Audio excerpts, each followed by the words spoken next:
So stop talking about history. Everybody eating this type of food that is not for them, food regimen not made for them, they're at higher risk for these issues. So if you taking this HRT and you still eating like that, you're putting yourself at risk. So if you do take that, I'm not telling you not to. If you do go to the doctor, you're doing it, some of y'all on it right now, make sure you change the way you eat. It's imperative. Okay? Press 2 if you understand that. I need you to make sure you understand. All right? And it can also increase the risk of breast cancer, HRT, particularly with the long term of use. Thank you. Might press 2 so they understand. A potential for urethane cancer if estrogen is used without prednisone in women with an intact uterus.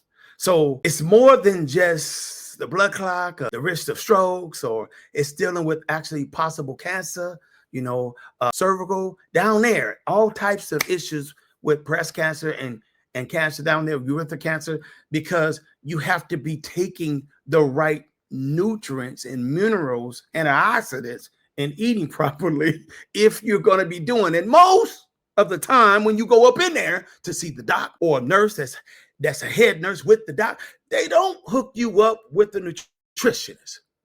Shout out to the doctors and the nurse that hooked you up with a nutritionist or tell you, hey, look, here's a nutritionist that you need to talk to. Here's their number that's tied with our clinic or a hospital. This is what you, and you're supposed to be asking them questions. While I'm on this, what should I be eating? Simple as that.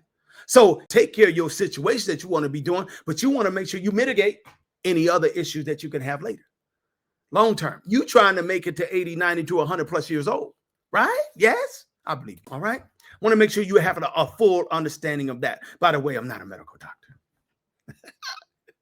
So this is just entertainment purposes only. Now I want you to take some notes here. Now that you know that what they do supply you is pretty much not biodegradable, or just your body will not accept it. They're actual pills that they like to give you. And if you're afraid that you can't eat right and curb your appetite while doing HRT, okay, you're afraid of risk of long term as you get older. You're afraid of possible stroke or heart attack. You're afraid of the possible risk of blood clots, and because that begots a heart attack or stroke. If you're afraid of issues like that or coming down with a possible breast cancer, if you're afraid of you not being able to eat right, let me give you some alternative ways. Okay. I'm just saying, because you might be able to see as you seeing your doctor, getting the details of both to just see what's up, because this is not no overnight thing. But if you're going to be living with this, most of y'all got to live with this. And I'm dealing with this. I'm going to be transparent. My queen going through this, and she's been dealing with this for at least solid, about 6 years. It's crazy, man. I'm like, how are you living in your body with that much heat? Just switching back and forth. I don't totally understand how she deal with it. But you kings out there that you got a queen or a mama still, or an auntie or sister, be very, very respectful and understanding, because you don't have to go through this. You an XY. She's an X. That's a different subject in itself. All right? Because they didn't tell you a lie. You come from her. All right? Yeah. You an XY. We are XYs. She's a full-blown X. She give life. So you got to understand, when you bring life into this world, it takes a lot. And if you stop bringing life in the world, the body goes through a heavy change. And when it's going through that heavy change, when you're eating the food in that actual store, which they've gotten everybody used to eating their box food from their stores, because they don't want you growing. They don't want to teach you how to grow. And they actually ban in certain cities and counties from growing. And they give you fake and hybridized seeds. So when you grow it, it ain't really heavily nutrient. They already putting you in a place for your queen to be not really, her body will not be able to continue into her old age, because they're the ones that are making the bodies imbalance with the food.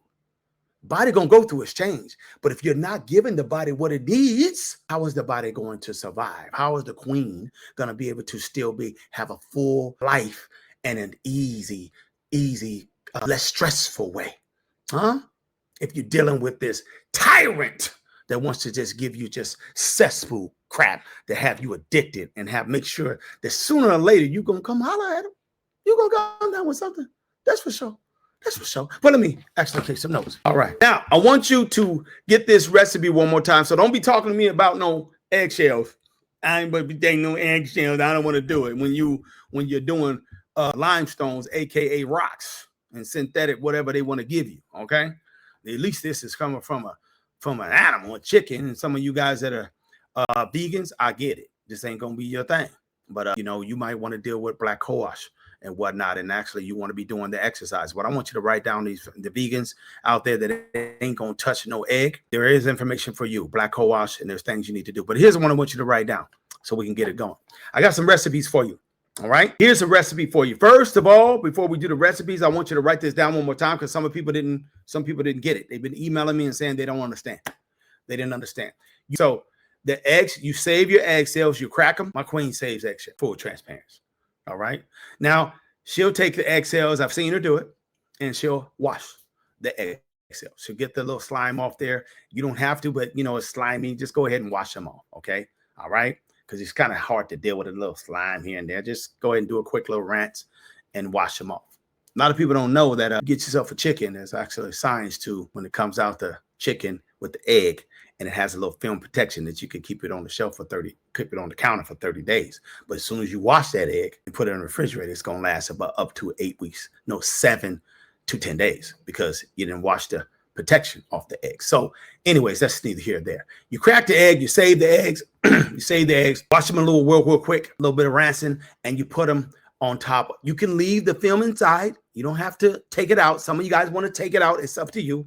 It is still nutrients, no big deal, because of what you're going to do with it after that, it's not a big deal. Put them on top of a paper towel, and you let them dry out after you wash them a little bit. And then you put them in a Ziploc bag after they dry. So let me make sure you got that part, okay? And I'm going to move to the second. Save the eggs, quick little wash, smaller wash, and you let them dry out somewhere on top of a paper towel on the counter, and hopefully nobody throws them away, okay? So good. So after you do that, then you put them in a Ziploc bag after they dry, and put it in the freezer.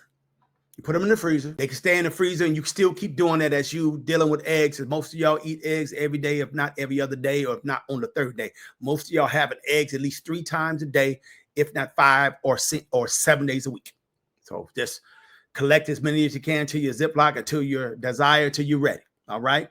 So after that, you put them in the freezer, and you keep on getting them, put them in the freezer. It's not no set time they have to be in the freezer. It's just for your own purpose of how many you want when you decide to make your, grind them down. So you put them in the freezer, collect, put them in the freezer, collect, put them in the freezer. While it's in the freezer overnight and the next day, it's going to kill off any of that harmful bacteria. So the freezer is going to do that. That's one stage. All right. Now, after you're ready and they've been in there a couple of days, 3 days, 4 days, and you have enough for you that you feel, I want to grind them down. You got to wait. You got to bring them out. You take them and put them on a cookie sheet. You put them in the oven, and you can put them at 350 to 400. We ain't making cookies, but we want to have that cookie and cake degrees. All right. So we're going to bake them. Put them on bake. Boom. We're not doing broil.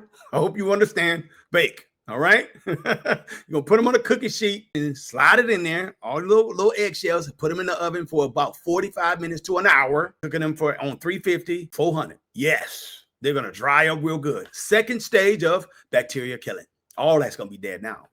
Bam. Anything negative that could harm you is going to be dead. Dead. But it's going to be dry too. Now you put them out cool. Now you put them out of the oven and let them cool down. They're a little bit hot to the touch. All right. You get yourself a coffee grinder or a food processor, whatever the grindingness that you want them to be. All right. Some people would use their own personal blender. All right. So I'm going to do this.